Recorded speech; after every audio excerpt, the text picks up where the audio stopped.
You are looking at Julian's pronunciation guide, where we look at how to pronounce better some of the most mispronounced words in the world, like this other curious word. But how do you say what you're looking for today? Let's learn how to pronounce this word. In English, if you're looking at how to pronounce the number, in French, make sure to stay tuned because it's a completely different pronunciation. I'll link to it at the end of the video for you.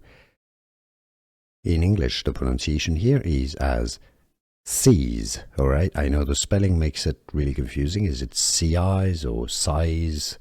No, it's simply sees, okay? You have a short E sound, sees. I mean, it's a little bit long, sees.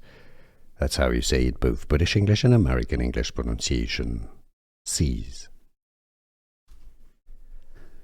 Here are more videos on how to pronounce more confusing words and names too many mispronounced. Like this video if you found it useful. I appreciate your support. I'll see you soon and thanks for watching.